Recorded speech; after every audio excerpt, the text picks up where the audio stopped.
Hello everyone. Basically entrepreneurship development में हम discounted cash flow के रिगार्डिंग कुछ बेसिक पॉइंट्स को ध्यान में रखते हुए एक न्यूमेरिकल करने जा रहे हैं, जिसमें हमें बेनिफिट कॉस्ट रेशियो कैलकुलेट करना है। और बेनिफिट कॉस्ट रेशियो कैलकुलेट करने के लिए हमें नेट प्रेजेंट वैल्यू चाहिए होती है। तो बेसिकली कैसे हम नेट प्रेजेंट वैल्यू को कैलकुलेट करते हैं और उसको यूज करके कैसे बीसीआर कैलकुलेट करते हैं, ये सारी चीज हमने कल कवर कर लिया था। आज डिस्काउंटेड कैश फ्लो में जिस न्यूमेरिकल कॉन्सेप्ट को हम समझने वाले हैं वो है हमारा IRR, internal rate of returns. तो basically internal rate of returns किसी भी इन्वेस्टमेंट अमाउंट पे हम कैसे कैलकुलेट करते हैं, आज हम उसको समझेंगे। और इस न्यूमेरिकल के बाद ही हमें ये क्लियर होगा कि बेसिकली इस IRR का मतलब क्या है, क्योंकि मैं बार बार आपको बताता हूं कि इंटरनल रेट ऑफ रिटर्न्स वो रेट है जिस पे कैश इनफ्लो और कैश आउटफ्लो का जो सम है वो क्या हो जाए, जीरो हो जाए। तो जो कैश इनफ्लो है वो हमेशा पॉजिटिव में होता है और कैश आउटफ्लो हमेशा निगेटिव में होता है। जब हम कैश इनफ्लो कैश आउटफ्लो का सम करेंगे तो वो जीरो हो जाए। इसका मतलब ये है कि वो क्या इंटरेस्ट रेट है कि उस इंटरेस्ट रेट पे हमारा जो कैश इनफ्लो है वो उस इंटरेस्ट रेट पे अगर हम कैलकुलेट करें तो वो हमें जो उसकी जो नेट प्रेजेंट वैल्यू है वो जीरो हो जाए। तो बेसिकली IRR एक एक ऐसा डिस्काउंटेड कैश फ्लो का एक मेथड है जिसको हम किसी भी प्रोजेक्ट के इवैल्यूएशन के लिए यूज करते हैं। किसी भी प्रोजेक्ट के इवैल्यूएशन का मतलब ये है कि उस प्रोजेक्ट से हमें बेनिफिट होगा या नहीं होगा, इसको कैलकुलेट करने के लिए हम ये देखते हैं कि हमने जो आज इन्वेस्ट किया उस इन्वेस्टमेंट अमाउंट को अगर फ्यूचर में हम जो भी अमाउंट अर्न करेंगे उस फ्यूचर जनरेटेड अमाउंट की करंट वैल्यू क्या होगी। यानी अगर हमने आज आज 1 लाख रुपए लगाया है, 10 साल बाद अगर हम 20 लाख कमाते हैं तो क्या उस 20 लाख की आज की डेट में, यानी 10 साल पीछे की बात करें, आज की डेट में क्या उसकी वैल्यू 10 लाख से ज्यादा होगी या कम होगी। जैसे कि सपोज करिए आप ये सन 2021 चल रहा है। 2021 में आपने 10 लाख रुपए किसी बिजनेस में लगाया। 1 साल बाद यानी 2022 में आपने उस 10 लाख से 11 लाख रुपए कमाए। तो आपको ऐसे दिख रहा होगा कि आपने 10 लाख से 11 लाख कमा लिया, यानी 1 लाख आप प्रॉफिट में। नहीं, गलत। 1 लाख बाद उस पैसे की वैल्यू भी तो गिरी होगी। ठीक है। तो अब आप ये कैलकुलेट करेंगे कि आपने लगाया था पैसा 2021 में 1 लाख और 2022 में आप 11 लाख अर्न कर रहे हैं। तो उस 11 लाख की जो कि आप 2022 में अर्न कर रहे हैं, उस 11 लाख की 2021 में क्या वैल्यू होगी। अगर वो 11 लाख की वैल्यू सन 2021 में 10 लाख से कम होगी या 10 लाख की इक्विवेलेंट होगी, इट मीन्स आप प्रॉफिट में नहीं है। अगर 10 लाख से कम होगी मीन्स लॉस में है, 10 लाख की इक्विवेलेंट होगी means no profit no loss. अगर अगर उस 11 लाख की करंट वैल्यू यानी सन 2021 में उसकी जो वैल्यू होगी अगर वो 10 लाख से ज्यादा होती है, इट मीन्स आपका बिजनेस जो है वो प्रॉफिटेबल है। तो IRR भी एक ऐसा इंटरेस्ट रेट है जिसपे हमें नो बेनिफिट नो लॉस, मतलब जो जितना कैश आउटफ्लो हमने कर दिया, मतलब सन 2021 में 10 लाख रुपए लगाया था तो यहाँ पे कैश आउटफ्लो हमारा है -10 लाख। और सन 2022 में हमने 11 लाख रुपए कमाए। ठीक है। तो जो हमने सन 2022 में 11 लाख कमाया तो हमने उसका करंट वैल्यू निकाला। ठीक है। तो उसकी जब हमने करंट वैल्यू निकाला तो उसकी करंट वैल्यू जो है सपोज करिए 2021 की करंट वैल्यू उसकी निकल के आई 10 लाख। तो 10 लाख माइनस 10 लाख माइनस 10 लाख क्या हो गया, जीरो हो गया। इट मीन्स IRR यानी इंटरनल रेट ऑफ रिटर्न वो रेट ऑफ रिटर्न होता है जिसपे हमें नो प्रॉफिट नो लॉस होता है। मतलब जिस इंटरेस्ट रेट पे नेट प्रेजेंट वैल्यू की जो वैल्यू होती है वो क्या होती है, जीरो हो जाती है। डेफिनेशन में भी मैं आपको एक बार रिमाइंड कॉल करा देता हूँ। देखिए नोट में कह रहा है IRR is that rate on which NPV means net present value. Net present value means जितना भी आपने कैश आउटफ्लो किया और जितना भी कैश इनफ्लो आया उन सब की नेट प्रेजेंट वैल्यू निकालिए। प्रेजेंटली यानी सन 2021 में उसकी क्या वैल्यू रही होगी। ठीक है। उसकी वैल्यू निकालिए और अगर वो जीरो हो जाता है, ठीक है,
पहले पहले साल में जो कैश पहले साल में जो इनिशियली जो हमने कैश आउटफ्लो किया वो कैश आउटफ्लो था, तो इसलिए यहाँ साइन जो है वो नेगेटिव साइन यूज किया गया है। और फर्स्ट ईयर यानी पहले साल जब हमने प्रॉफिट मतलब जो कैश इनफ्लो आया, जो पैसा हमारे पास आया उस इन्वेस्टमेंट से, वो 25,000 था। दूसरे साल में 40,000, फिर 50,000, फिर 30,000। तो ये जो नीचे के चार अमाउंट है, ये हमारे कैश इनफ्लो है, यानी पैसा आया हमारे पास, तो इसलिए इसका साइन जो है प्लस है। जो पहला वाला अमाउंट लिखा है 1 लाख, ये कैश आउटफ्लो है, यानी पैसा हमारे पास से चला गया, इसलिए यहाँ पे साइन क्या लगा, माइनस साइन लगा हुआ है। तो इन्हीं इन्हीं कैश इनफ्लो कैश आउटफ्लो को यूज करते हुए हम इंटरनल रेट ऑफ रिटर्न निकालेंगे। तो सबसे पहले ये समझते हैं कि इंटरनल रेट ऑफ रिटर्न निकालने के लिए जो फॉर्मूला यूज कर रहे हैं हम, उस फॉर्मूले में जो जो पैरामीटर्स हैं उन पैरामीटर्स की कौन कौन सी वैल्यू हमारे पास है और कौन कौन सी वैल्यू हमें कैलकुलेट करने की जरूरत है। तो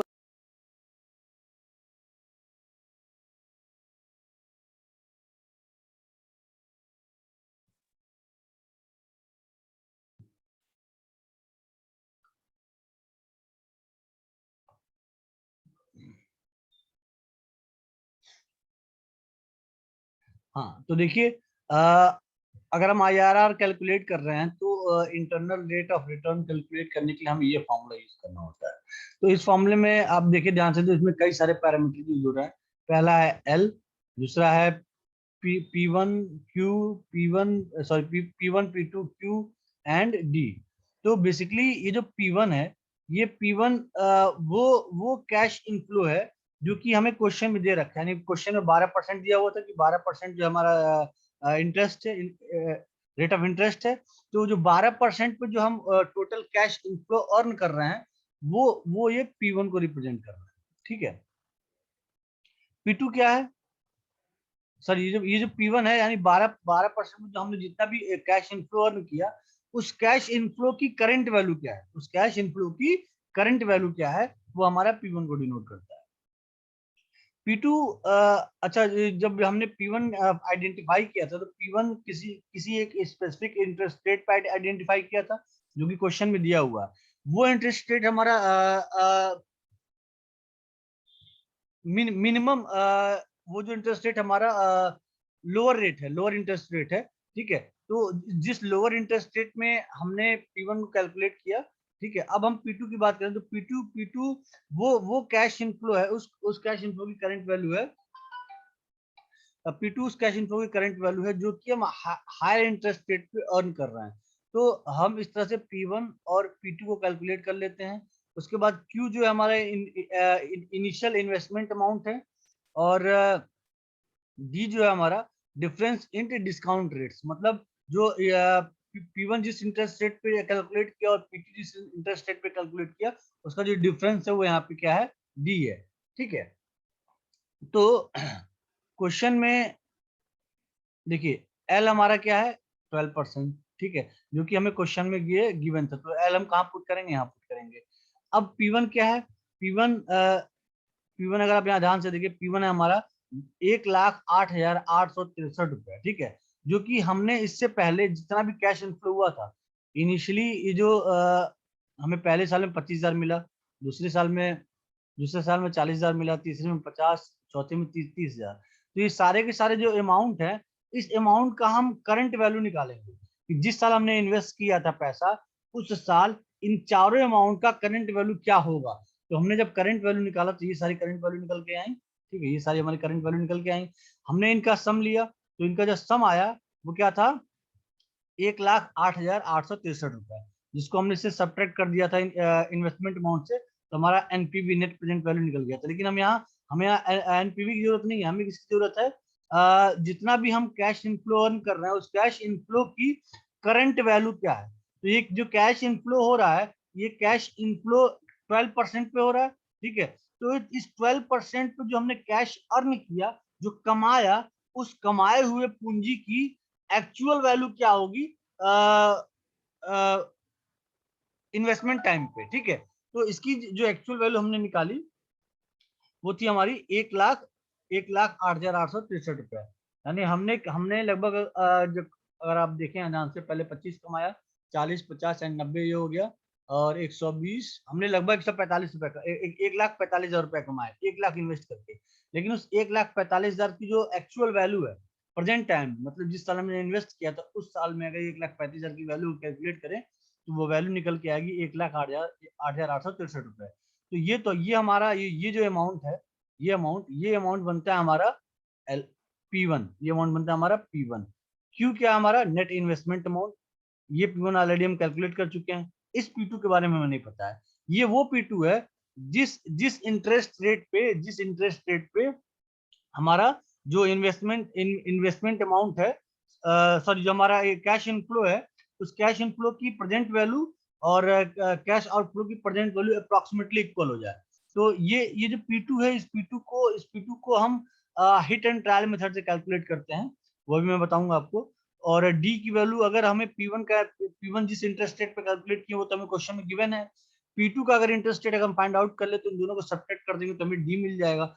एक तरह से देखा जाए P2 को हमें कैलकुलेट करना है, बाकी सारे पैरामीटर्स की वैल्यू हमें गिवन है। अब P2 निकालेंगे कैसे, तो यहाँ अगर ध्यान से देखें आप, कह रहा है as we know that IRR is that rate of interest on which NPV becomes zero. एक ऐसा इंटरेस्ट रेट होता है जिस पर नेट प्रेजेंट वैल्यू जो है वो जीरो हो जाता है। So for this example we need to choose such interest rate using hit and trial method। हमें 12% क्वेश्चन में दिया हुआ है कि in question given interest rate is 12% on which NPV gives positive value। मतलब जो इंटरेस्ट रेट हमें question में दिया हुआ है उस पर नेट प्रेजेंट वैल्यू जो आ रही पॉजिटिव आ रही है, ठीक है। हमें करना क्या है, एनपीवी यानी नेट प्रेजेंट वैल्यू को क्या करना है, जीरो करना है। तो जीरो करने के लिए हमें क्या करना होगा, इंटरेस्ट रेट को और बढ़ाना होगा। अब आप कहेंगे सब इंटरेस्ट रेट बढ़ाने से तो ये और पॉजिटिव हो जाएगा एनपीवी, नहीं, इंटरेस्ट रेट बढ़ाने से एनपीवी की वैल्यू डिक्रीज होगी। कैसे होगी अभी मैं आपको बताता हूँ। So in NPV expression, if we increase the value of interest rate, so present value of cash flow become decreases। ये मेन पॉइंट है, देखिए in NPV expression, if we increase the value of interest rate, so present value of cash flow becomes zero। यानी आप अगर interest rate बढ़ाएंगे तो उस cash, जो भी कैश इनफ्लो आप अर्न करेंगे उस इंटरेस्ट अमाउंट पे, उसकी जो करंट वैल्यू होगी वो क्या होगी, कम हो जाएगी, ठीक है।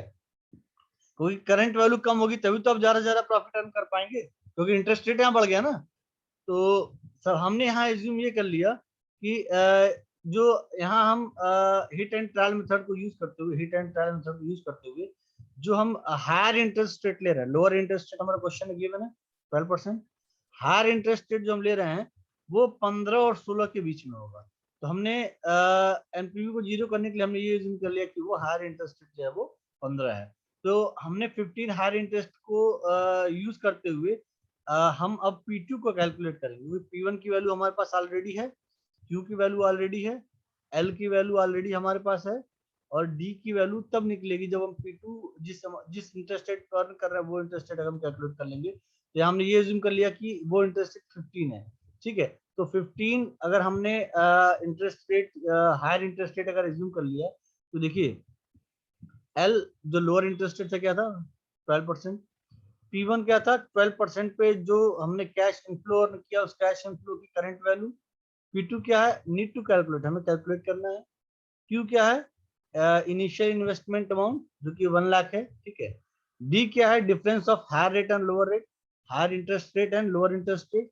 तो लोअर इंटरेस्ट रेट तो हमें पता है क्वेश्चन में दिया हुआ 12%, हायर इंटरेस्ट रेट जो है हम यहाँ एज्यूम कर रहे हैं कि जो हायर इंटरेस्ट रेट HR है वो 15% है, ठीक है।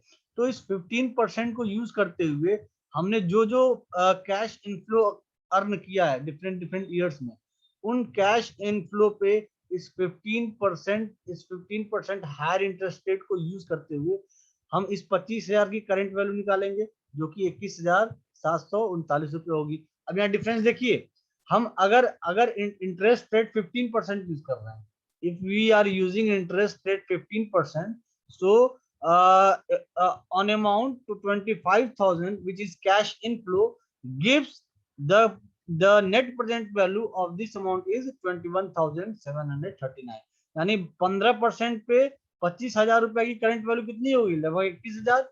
और इसी 25,000 की वैल्यू आप यहाँ देखिए 12% पे कितनी हो रही है, 22,000। ठीक है, 25,000 की वैल्यू यहाँ 22,300 हो रही है 12% इंटरेस्ट रेट पे। और इसी 25,000 की वैल्यू 15% इंटरेस्ट रेट पे 21,000 हो रही है, यानी लमसम 500-600 का अंतर आ रहा है। ठीक है, तो कहने का मतलब ये है कि इंटरेस्ट रेट जैसे जैसे हम बढ़ा रहे हैं, जो हम कैश इनफ्लो अर्न कर रहे हैं, उस कैश इनफ्लो की जो प्रेजेंट वैल्यू है, ठीक है, प्रेजेंट वैल्यू क्या हो रही है, वो डिक्रीज हो रही है। इसी तरह से हम 40,000 के लिए कैलकुलेट करेंगे, क्योंकि 30,000 के अप्रॉक्स आएगा, ऐसे 50,000 कैलकुलेट करेंगे और 30,000 का कैलकुलेट करेंगे। तो ये जो डिफरेंट डिफरेंट ईयर्स में डिफरेंट डिफरेंट कैश इनफ्लो हमने अर्न किया, उस कैश इनफ्लो का हमने यहाँ पे जो नेट प्रेजेंट वैल्यू थी उस कैश इनफ्लो की, उसको कैलकुलेट किया। तो 25,000 का लगभग 21,000 था, 40,000 का लगभग 30,000 हुआ प्रेजेंट वैल्यू, और 50,000 का लगभग 32,000 प्रेजेंट वैल्यू हुआ, और 30,000 का लगभग 17,000 प्रेजेंट वैल्यू जो है यहाँ पे हुआ। ठीक है, तो अगर हम इन सभी अमाउंट्स को अगर ऐड करें, जो जो ओवरऑल अमाउंट आएगा वो 1,02,013 रुपए आएगा। यानी हमने लोअर इंटरेस्ट रेट यानी 12% पे जब इसे कैलकुलेट किया था, तो वो जो अमाउंट निकल के आ रहा था हमारा, वो था 1,08,863, यानी इसको 1,08,000 मान लीजिए। यहाँ जैसे हमने इंटरेस्ट रेट बढ़ा दिया, वो अमाउंट कितना हो गया, 1,02,000। ठीक है, यानी क्या हो रहा है, डिक्रीज हो रहा है। तो हमने अब हमने P2 को कैलकुलेट कर लिया, P2 हमारा ये है। ठीक है, इस P2 को जब हम इसमें पुट करेंगे इस एक्सप्रेशन में, तो P1 हमारे पास ऑलरेडी गिवन है जो कि 1,08,000 के लगभग है। P2 हमारे पास अभी कैलकुलेट किया हमने जो कि 1,02,000 के लगभग है। Q हमारा इनिशियल इन्वेस्टमेंट अमाउंट जो कि 1,00,000 है। L हमारा लोअर इंटरेस्ट रेट है, और D की वैल्यू जो है यहाँ पे 15 माइनस 12 जो कि 3 हो जाएगी। अब इन सारी वैल्यूज को जब इस एक्सप्रेशन में पुट करेंगे, तो और इसको जब फाइनली सॉल्व करेंगे, तो जो हमारा फाइनल जो इंटरेस्ट रेट आएगा वो होगा 15.87। तो ये जो 15.87 है, ये वो इंटरेस्ट रेट है जिसपे कंपनी को ना तो प्रॉफिट होगा और ना तो लॉस होगा। तो कंपनी को अगर वो चेक पॉइंट पता चल जाए, वो वो वो मार्किंग पॉइंट पता चल जाए जिस इंटरेस्ट रेट पे कंपनी को अपनी इन्वेस्टमेंट अमाउंट पे ना तो प्रॉफिट मिलेगा ना लॉस होगा, तो कंपनी क्या सोचेगी कि हमको इससे ज्यादा रिटर्न चाहिए, इससे ज्यादा रेट ऑफ इंटरेस्ट चाहिए। यानी सपोज करिए मैंने आपको ये बता दिया कि आप जो 1,00,000 रुपए लगा रहे हैं, उस 1,00,000 रुपए पे अगर आप 10% के रेट से इंटरेस्ट ले रहे हैं, तो आपको ना तो कोई फायदा होगा ना तो कोई नुकसान होगा। तो आप क्या सोचेंगे कि मैं जो इंटरेस्ट रेट लूं, वो इंटरेस्ट रेट 10% से ज्यादा हो, यानी वो 12 हो, 13 हो, 14 हो, 15 जो भी हो, लेकिन वो 10 से ज्यादा हो, 10 या 10 से कम ना हो। तो ये बेनिफिट होता है IRR को कैलकुलेट करने का, जिसके थ्रू हम ये आइडेंटिफाई कर सकते हैं कि हम जिस बिजनेस में इन्वेस्ट कर रहे हैं उस बिजनेस का जो रिटर्न है वो कितना है, और जो IRR हम कैलकुलेट कर रहे हैं, ठीक है, उस IRR से हमें एक्सेस अमाउंट, उस IRR से एक्सेस इंटरेस्ट हमें अर्न हो रहा है या नहीं हो रहा है। अगर IRR से एक्सेस इंटरेस्ट अर्न हो रहा है, तभी हम उस बिजनेस में इन्वेस्ट करते हैं, अदरवाइज इन्वेस्ट नहीं करते हैं। तो किसी भी बिजनेस को के सिलेक्शन के टाइम पे हम IRR पे बहुत बहुत प्रॉपरली फोकस करते हैं, उनको प्रॉपरली कैलकुलेट करते हैं, तभी हम आइडेंटिफाई कर पाते हैं कि वो बिजनेस हमारे लिए प्रॉफिटेबल है या नहीं है।